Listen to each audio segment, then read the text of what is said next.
Hello friends, Tanya here for Spellbinders. It is Spellbinders' 20th birthday and they are having a birthday celebration this month. We're going to play with 3 of the products from the birthday celebrations collection. This is the Party Spots embossing folder.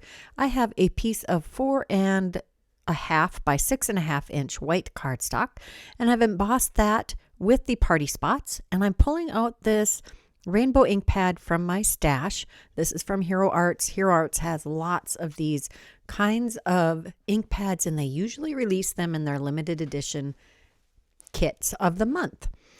I am just using my brayer and going lightly over the top of the embossed cardstock, and I'm turning this around so that I can continue my inking, my rainbow look without having muddy blending. Now I'm going to take my brayer and I'm going to clean it, and this is how I typically clean it. I spritz it with a little bit of pearlized water and then I take a piece of scrap paper and clean my brayer that way. I'm going to take the color block balloons, and I wasn't originally going to do this. I just thought it would be a fun way to try out these balloon dies. I hadn't used them yet, and you can see that each of these has a coordinating backer die, or you can just use it to make a solid balloon. We've got strings, and we've got the little tie down, and we've got the little shine marks.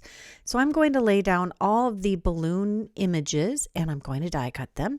When I pulled them out of the dies, some of them I put a piece of washi tape on, and that worked perfect to get them out of the dies and to keep them all together so that I could use them. Actually, I didn't use them to pull them off the dies. I used them to pull them off of my cutting plate because they all stuck to my cutting plate. That it just worked perfect. If it had been the other way, I couldn't put glue on the back. So I put glue on the backs of the pieces that I want to adhere to the backer piece.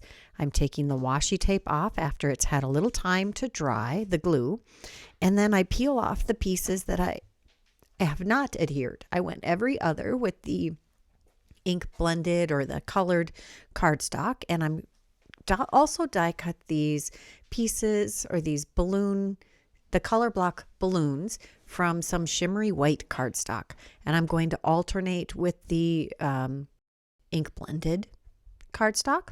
Just going to pop those right in there like a puzzle piece, and that makes actually 2 of these balloons because you have 2 sets of die cuts. We're going to do that with each of these styles of balloons. There are 3 sizes. We have the wavy large balloon, we have the scallop stripes medium-sized balloon, and then we have radiant stripes small balloon. All of them are done the same way. I'm adhering just the pieces that I want, but I have them all taped together. Makes it super easy. You don't have to be fussing with all of the little pieces. Here I am peeling out, and that looks cool just like that. You wouldn't have to piece in the other colors. The stripe with the raised stripe is really a cool look also. Now this smallest die, they seem to be somewhat connected yet in the bottom of the balloon.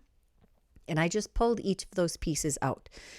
I'm adding the balloon tie at the bottom where you'd blow them up and then tie them. And I had die cut that from the ink blended background also. They have a circle at the top, makes it super easy to add a little adhesive on that circle and tuck that behind your balloon. You could put that tie anywhere around the balloon. I just found that I liked it in that the specific spots that I chose. Now I am filling in the radiant stripes on the smallest with the shimmery white cardstock, and you will be able to easily tell which one goes where. The pointiest part goes to the bottom of the balloon, at least in the orientation I have it here, and the flat part is for the top of the balloon. Just peeling off the shimmery white to add that to our scallop stripes, and the smallest scallop stripe on my balloon is at the bottom, and that makes it easy to figure out which stripe you need to layer in. Next we have the On Cloud 9 die set. This actually came out in the Open Road collection, and I die cut a ton of clouds. There are 6 different sizes. I again used shimmery white cardstock. I laid them all out in a collection of balloons and clouds and used some press and seal to hold them in place. And I'm adding my Barely Art Precision Glue behind these to adhere them all together. We'll let that glue set. I'm just making sure I get all of the pieces glued together. I thought I did a really good job. And when I peeled off the press and seal, it turned into 2 large groupings, and I ended up just adhering those back together, just in a couple of spots. And we're going to actually make this a pop-up. It's a really simple technique. I learned it from Jennifer McGuire. I have 2 1/2 inch strips of cardstock, and I scored them at 1/2 inch, 1 inch, 1.5 inches, and 2.5 inches. And then I am forming this little box. I do trim off a little extra off the end of this, and so that it doesn't, so it makes a nice equally sized rectangle. It's not a square because 2 of the sides are longer. Just going to let those adhere really well. And I used a really lightweight cardstock. I just grabbed something from my scrap bin that was white. You can use, I wouldn't use anything more than an 80-pound cardstock. And I tried to adhere it to the balloons first, but I couldn't get the angle just right. Remember, these are a curve. So I laid it down where I wanted it on the inside of the card, made a couple of pencil marks, and I'm going to adhere my little pop-up mechanisms to the card base. And then I will adhere my grouping of images to the mechanism. Now there is a score line that will ultimately be right above the area that gets glued to the front of the card on the inside here. So you want to make sure that your images are adhered on the crease to the right of that crease line.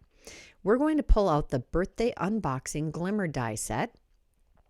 And while that card is being held down by a heavy block to let that glue really adhere well, we're going to Glimmer hot foil some sentiments that will go on both the front and the inside of this card.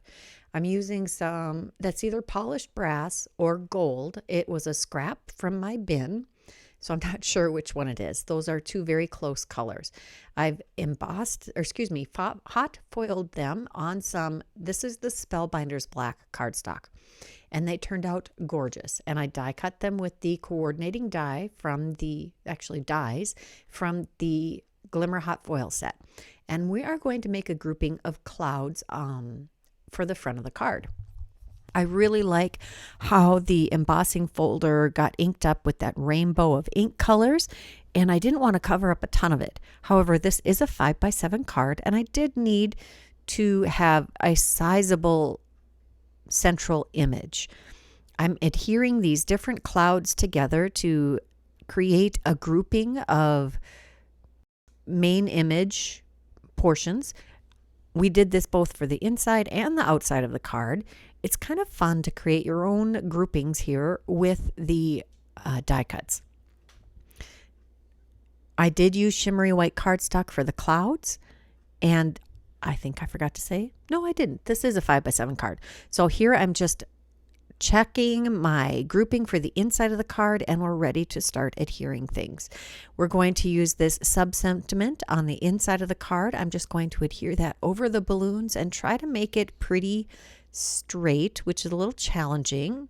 I should have maybe added my sentiment before I adhered the whole thing to the inside of the card, but if you've watched me for very long, you know that these cards always are an evolution in process. I never know exactly what I'm going to create when I start. Okay, very rarely do I have a finished image in my head or a plan of where we're going with this stuff. Usually I'm just playing with things and creating as I go. So we're going to adhere our grouping of clouds, which I've put a little bit of coaster blank on the back of, and I did the same for our Glimmer hot foiled sentiments. And if you haven't heard of coaster blank, it's really just pulp board. It's blank pulp board coaster blanks are exactly what they sound like. They're the coasters that you get under your drink at the restaurant, and I found a source to get them completely undecorated. Now inside, I decided I wanted to add a little more detail to the card base, and I wanted to highlight the dimension of this pop-up card. So we're going to adhere a couple of clouds and a couple of balloons, and keep in mind, I made a ton of those balloons when I was just playing. I think 9 of them. And I had 6 in the cluster that I glued to the inside that pops up. So we're going to use 2 more, and we will have 1 balloon left. I started to say about the Glimmer hot foil and colored cardstock. Now, I sometimes struggle with that. If I use colored cardstock, it's kind of a hit or miss situation. Oh, we're going to add a little gems to the front of the card because I need a little extra shimmer, and I wanted to expand our central image to cover a little more ground without covering a lot of the beautiful inked embossing. So we have the Prism AB gems here, the Color Essential Gems. And that is the first card. Anyway, the cardstock from Spellbinders Glimmer hot foils perfectly every single time. All right, we are going to use start our second card. I have a scrap of cardstock here, and because I wanted to make sure that this coordinated with the leftover balloon I have, I pulled out a couple of Hero Hues reactive inks, because that's what that multicolor or that rainbow ink pad was made of. These are 2 of the colors that were in that ink pad. It's the Purple Galaxy and Blue Hawaiian, and I'm ink blending this on a piece of cardstock. This piece of paper is bigger than what we will need, and I am definitely going to need to re-ink my ink pads. We are going to spritz this with some pearlized water, which is Perfect Pearls in the Perfect Pearl color in water. I am going to try to pick up some of this extra ink on my work surface by spritzing it with a little bit of that same pearlized water. And that does pick up a little bit, and it does add a little extra, more galaxy look to this, and I love it. Precision Layering Mini Slimline B. This is one of those essential die sets. I have both the A and the B. I have the Precision Layering A2, both A and B also. We are going to use the party spots again. I'm going to die cut our size. This is a 3 by 6 inch layer. We're making a mini slimline card, and then I embossed it. You don't want to emboss it and then die cut it because you'll smush your embossing. We're going to adhere that to a 3 1/4 by 6 1/4 inch mini slimline card. This starts out as 6 1/2 by 6 1/4, and then you score the 6 1/2 inch side at 3 1/4, and that gives you your 3 1/4 by 6 1/4 inch card base. We're going to adhere the panel to the front of the card, and I am playing with placement of our Glimmer hot foiled sentiment. Now I hot foiled this one with the Aura cardstock, and I decided to use the mirror cardstock. This happens to be in Petal Pink and Tidal Wave. I wasn't able to find either of those available in any of the shops that I typically use. But if you have them in your stash, go for it. If you have some other mirror card, use those. There's all kinds of ways to change things up. You don't have to do things with the exact product that I use. Use what's in your stash. The strings I cut from some mirror cardstock also. This happens to be the holographic. These are all Tonic Studios mirror card. It's what I have in my stash. I went a little crazy when I discovered the mirror cardstock, and I probably have enough for the next 10 years. And I will continue to use it. It's gorgeous. I mean, that's why we buy these things. Just because they aren't available anymore doesn't mean they expire on your shelf. Now remember that about your products. I've been adhering all of these mirror card strings to our balloons, and then I'm going to lay them out on our card base. I want to have the pink one over the blue and the blue over the purple to add a little more contrast. Even though they're so shimmery, you want to make sure that you're using your colors to the best ability. I'm not going to add any extra dimension behind any of these.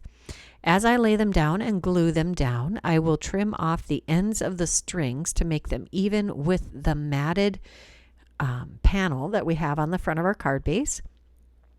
And this actually adheres down pretty well. I don't even need to put a heavyweight block on top of them to get them well adhered.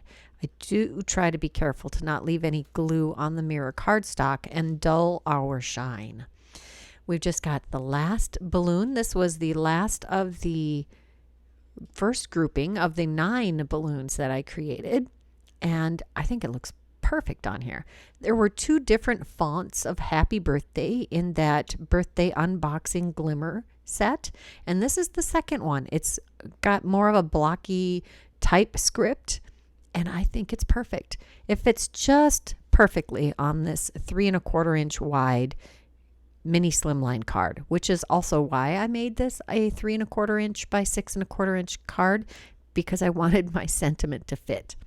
We're taking some more of these shimmery white cardstock clouds from the On Cloud 9 die set and adding them onto the front of the card for a little extra fun. I think the clouds really add a lot to these balloon cards, and I don't think I'd used this cloud die before. I love that there are 6 different sizes of the clouds. It's just very versatile, and it will work for lots of different scale of cards too. We're going to pull out the Prism AB Color Essential Gems again, since this color scheme is the same. It works perfect. And these gems have that purpley blue teal, not teal, hue that makes them work perfect for any of the cool colored cards that you might make. That's both of the cards I made today, and that includes the pop-up feature, which is super easy, and I think you would love it if you give it a try. Let me know in that comment area below which one you enjoyed the most. If you like this video, please give it a thumbs up. If you haven't subscribed to my channel, you know what I'm going to ask. Please subscribe. If you're interested in any of the products that I used today, check that description box below. There is a clickable link list in the description box as always. Until next time, bye-bye.